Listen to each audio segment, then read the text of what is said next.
Our topic, which is R&D project. Ang isang R&D project ay isang paraan upang maging maayos ang paggagawa or pag-innovate. Kailangan may framework at process upang magplano at magpangasiwa ang mga proyekto sa pananaliksik sa pag-unlad ng isang proyekto project. Next, may mga importante sa R&D project, which is pag-unawa sa R&D project environment. Alam mo dapat na non-profitable ang R&D project. Flexibility is key. Number 2, aktibo pakikilahok ng customer. Kailangan mo silang kasangkot para mag-align ng expectation. Number 3, pagmamahala ng mga kinakailangan. Requirements at dapat malinaw at pagpapahalaan. Number 4, pagmamahala ng resources sa maraming project. Mahirap pero kinakailangan na optimize ang isang project para maging maayos yung project mo. Number 5, communication. Lahat ay tungkol sa effective communication para walang misunderstanding.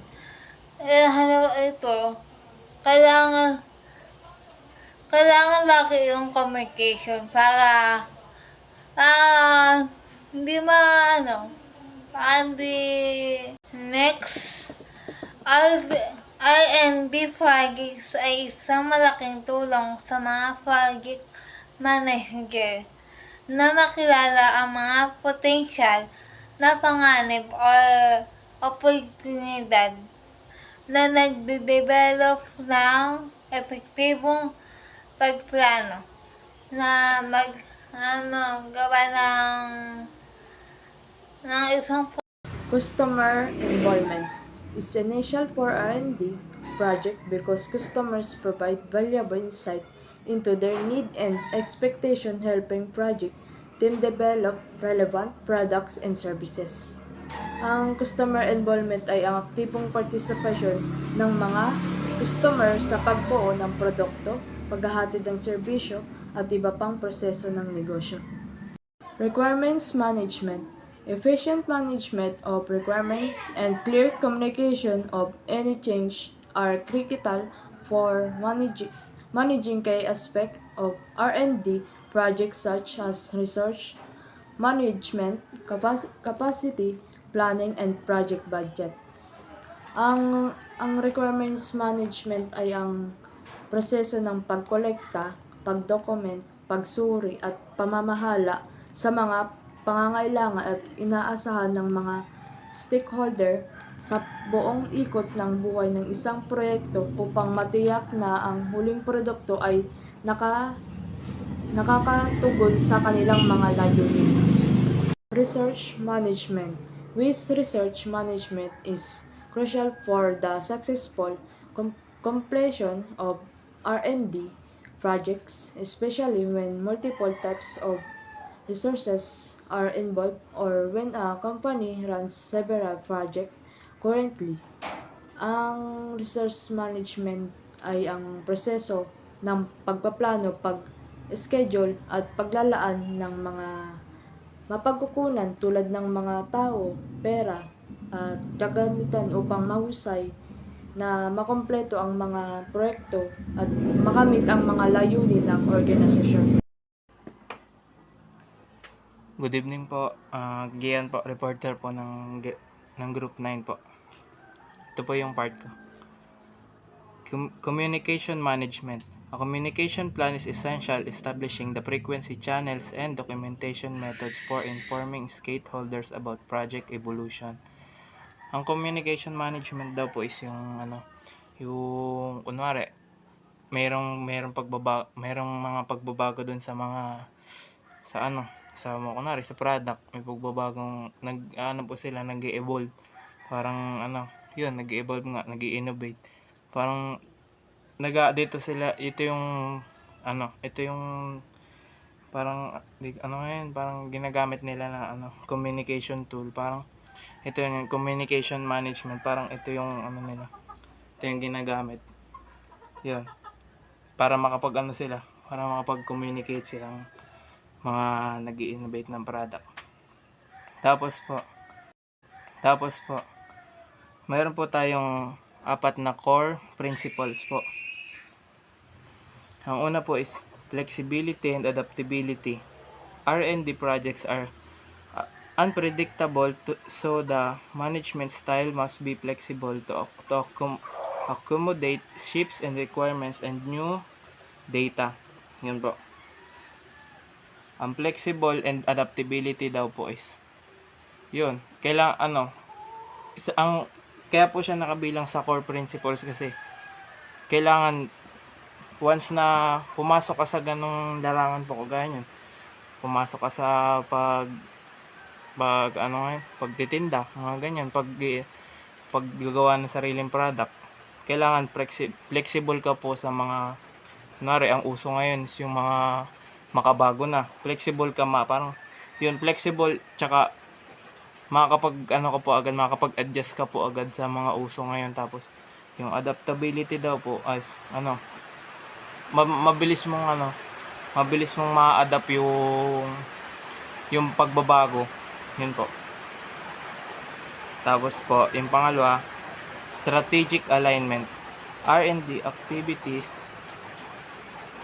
should support the company's overall strategy. Project management must align with the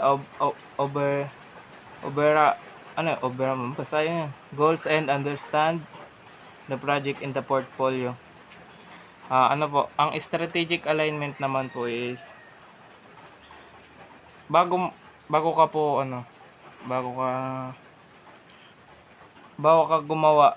mo i-adapt yung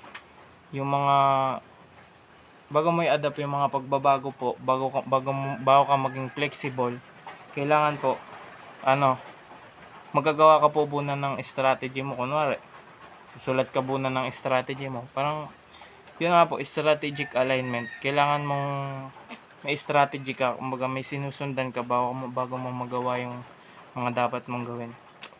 Yun po. Tapos pangatlo po, customer involvement. Engage customers throughout the project life cycle to ensure the end production meets their needs. Yun po. Engage customer throughout the project in life cycle to ensure the end product. Yan po.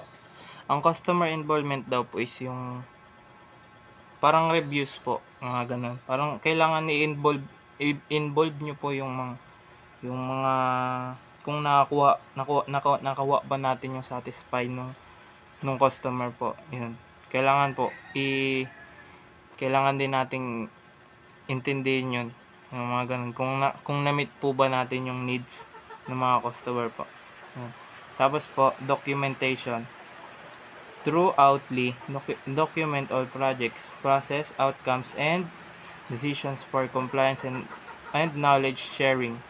Yun po. Yung documentation po, kailangan mo siyang gawin para, kunwari, kung paano yung process, paano yung life cycle ng product mo, ganun, ng business mo. Para kapag nag-boom yung business mo, pwede mo siyang i-share, pwede kang mag-share ng knowledge sa iba na nagsisimula pa lamang. Yun po. And here's are the key practices po. Ito po yung una, planning. Even when with uncertainty throughout planning is essential. This includes defining clear goals, managing resources efficiently, and setting realistic milestone. Collaboration, ay, ano pala? Planning po. Ito yung isa po to sa key practices. Kailangan po, kailangan nyo po na pong mag-plan. Yun, ganun. Kasi di naman po pwedeng hindi kayo magpaplano. Ganun. Kailangan po, meron kayong pagpaplano para mas maayos po yung yung patutunguhan ng gagawin nyo. Yun po. Pangalawa po, collaboration. Foster a culture of strong communication and collaboration among team members, cross-functional teams, and external partners to ensure alignment and efficiency problem solving. Yan po. Yung collaboration naman po is,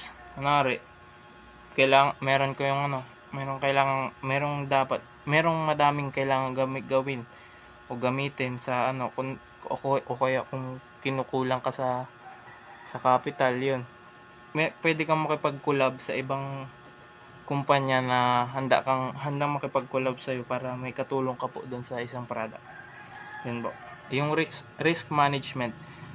Develop strategies to handle unknown variables which are a fundamental part of an R&D process. So ito pong risk management is paulit-ulit naman na po ito sa atin. So mas mayroon na po tayong kaalaman dito sa risk management po. Ulitin ko po, ang risk management po is kapag pumasok ka sa ganung larangan po is kailangan kailangan handa ka. Kumbaga willing to take a risk. Yun po. Yun lang po ang report ko po. Thank you po. Magandang hapon, sir. Ako yung naatasan na mag-report para dun sa resource management, use of technology, role of the project manager, and best practice for optimizing R&D project management. Una, talakayin muna natin yung resource management. Sinasabi dito na efficiency, manage, and allocate resource such as personnel, budget, and time across multiple projects. Kunyari, tumutukoy daw ito sa paggamit ng mga available na resources, tauhan, pera at oras, sa pinakamabilis na paraan para matapos ang proyekto, para matapos yung isang project. Halimbawa, sa isang project, para matapos, kailangan mong mga tauhan, kailangan mo ng budget at oras. Kunyari, sa tauhan, kailangan mo kumuha ng tauhan na magaling at marunong sa project na gagawin. Halimbawa, sa patahian, ganyan. Syempre, sa patahian, alangan namang kumuha ka ng tauhan na hindi marunong. So, kukunin mo, syempre, yung marunong.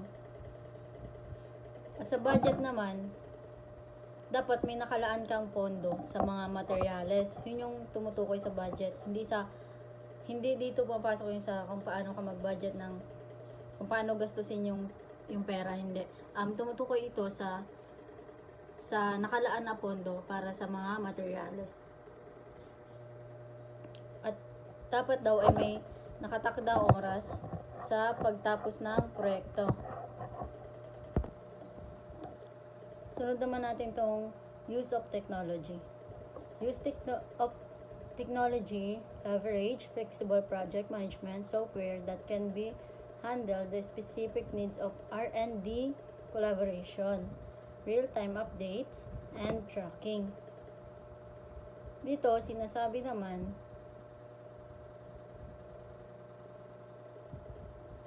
ito ang paggamit ng mga makabagong tools at software para mapadali at mapabilis ang trabaho, lalo na sa mga proyekto na may maaaring pag-aaral at pagbabago.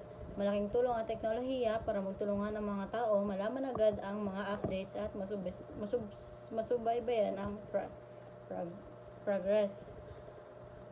Kunwari dito, kunwari yung Republic Cement, yung semento na ginagamit sa pagpapagawa ng bahay. Kung noon nagtatagal ng isang buwan yung kanilang sabi, noon tumatagal ng isang buwan ang kanilang pagsusuri para sa compressive strength or yung kalakasan ng semento. Ngayon naman, dahil nga gumagamit na sila ng technologies, gumamit sila ng AI-powered na predictive modeling tool na gumagamit ng makasaysayang data para hulaan agad ang compressive strength ng semento. So,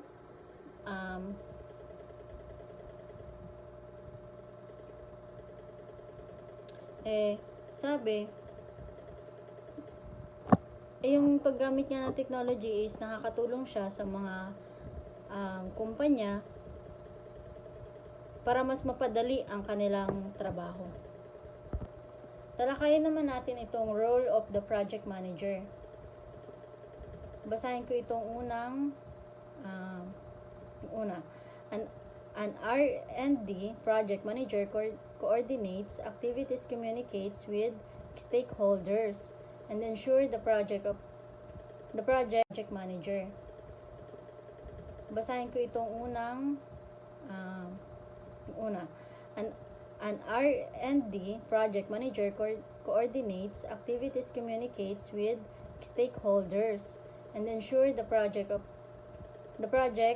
stays on tracks within its contained of time. And sinasabi na ang isang R&D project manager ay ang nakikipag-ugnayan sa mga aktibidad sa stakeholders at siya ay sinusure niya na ang proyekto ay nasa tama at maayos at nasa tamang oras ang pagkatapos at ang budget ay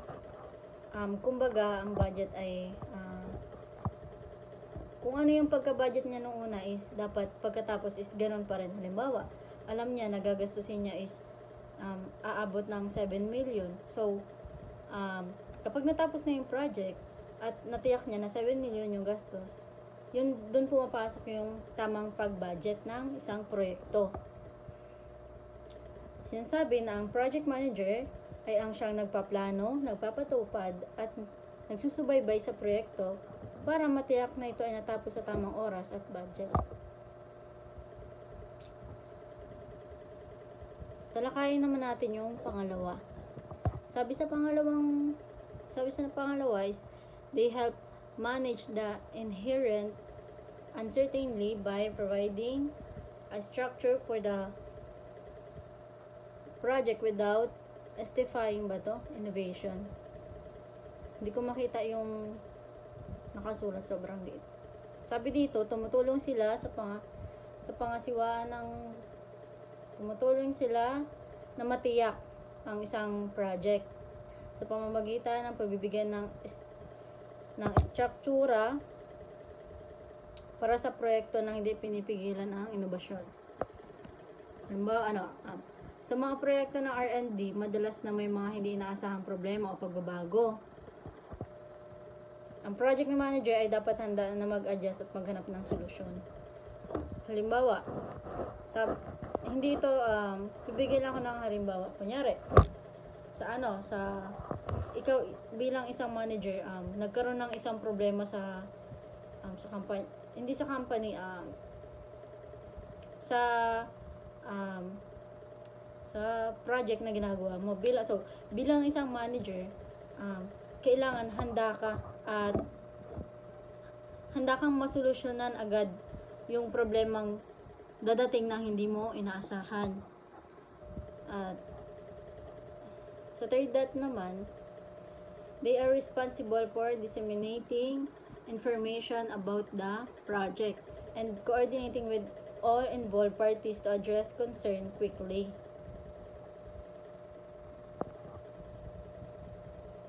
sila ang responsible sa pagkakalat ng impormasyon tungkol sa proyekto at pakikipag-ugnayan sa lahat ng mga partido upang matugunan agad ang mga alalahanin. Kailangan na ang project manager ay maging open at transparent sa lahat ng involved na proyekto para maiwasan ang mga misunderstanding at magkaroon ng magandang teamwork.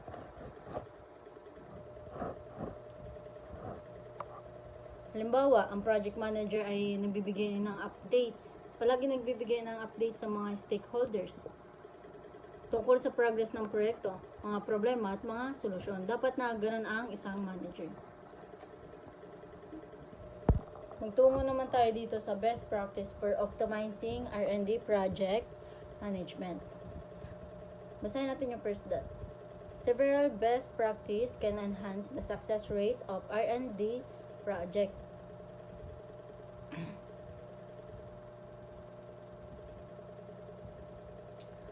Sabi dito, kung practice ka lang doon ng practice hindi ba?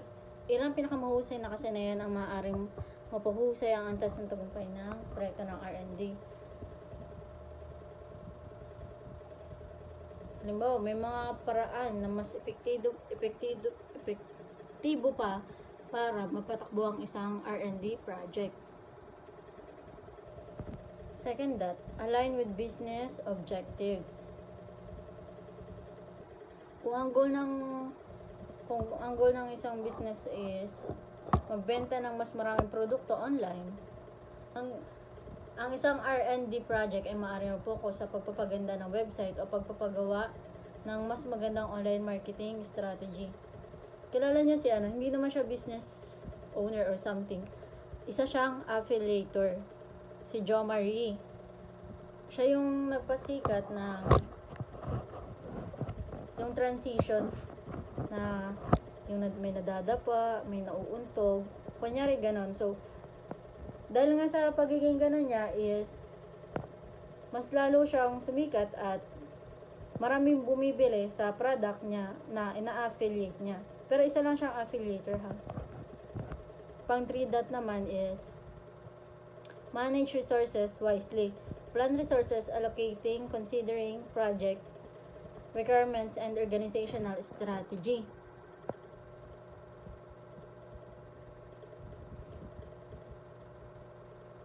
Sabi is planuhin at paglaanan ng maraming oras ang kinakailangan ng proyekto at estratehiya ng organisasyon.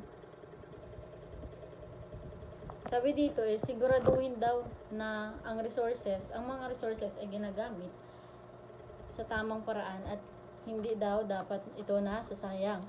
Halimbawa, kung kailangan ng isang proyekto ng isang espesyal na equipment, is siguraduhin na ito ay available at ginagamit ng tama.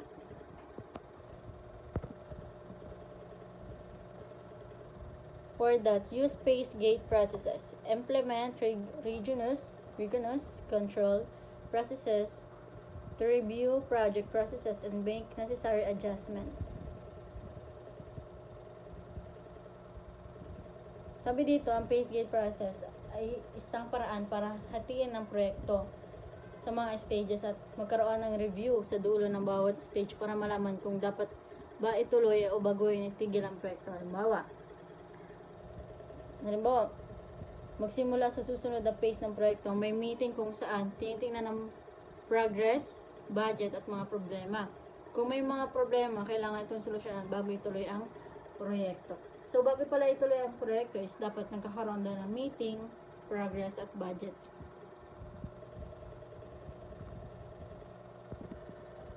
Documentation. Document all knowledge basis of the project. Ito yung proseso ng pagsusulat, pag-iimbak at pagbabahagi ng lahat ng impormasyon tungkol sa proyekto mula sa konsepto hanggang sa pagtatapos at kahit na pagkatapos nito. Ito daw yung proseso ng paggawa ng proyekto simula hanggang sa pagtapos ng proyekto. So, ibig sabihin, lahat ng paggawa mo sa proyekto na yun is nakasulat, nakadocument. At hanggang sa pagtapos daw ng proyekto na yun, nakadocument yun, hanggang sa pagtapos daw nakadocument pa rin. Kasama daw doon yung mga plano, yung mga unang-una muna, di ba nagpaplano muna tayo, ano ba yung gagawin natin. So kasama doon yung plano, yung disenyo, yung gagawin ba nating design, ulat at tala ng pagpupulong. Ang layunin daw nito is tiyakin na mayroong malinaw, tama na sulat ang lahat ng nangyayari sa proyekto. Lahat ng nangyayari sa proyekto is tama at malinaw para sa kasalukuyan at hinaharap na.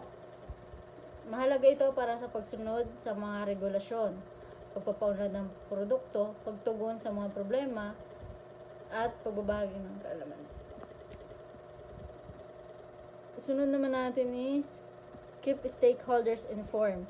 Maintain clear and consistent communication with all stakeholders. Malinaw naman hindi naman tayo mahirap makaintindi ng English. Keep stakeholders informed. Dapat doon na-inform natin lahat ng stakeholders. Dapat lagi and dapat clear. I-maintain natin yung clear and consistent communication with all stakeholders. Dapat na nakikipag-communicate tayo palagi sa mga stakeholders.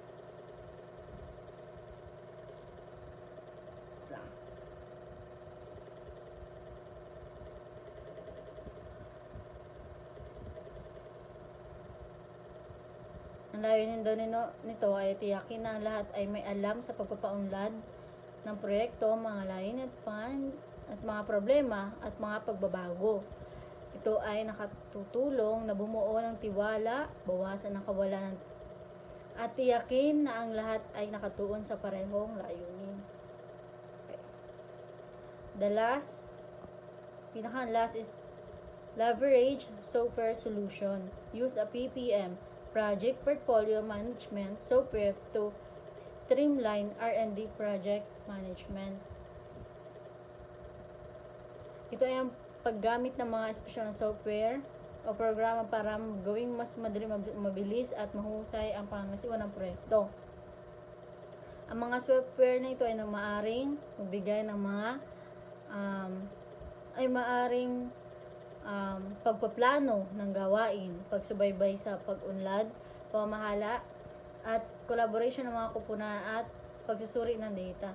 Sa context doon ng R&D, ang paggamit ng Project Portfolio Management or PPM software ay nakatutulong na pamahalaan ang mga proyekto ng sabay-sabay, optimize ang paglalaan ng tiyakin na ang lahat ng proyekto ay naaayon sa mga layunin ng organisasyon.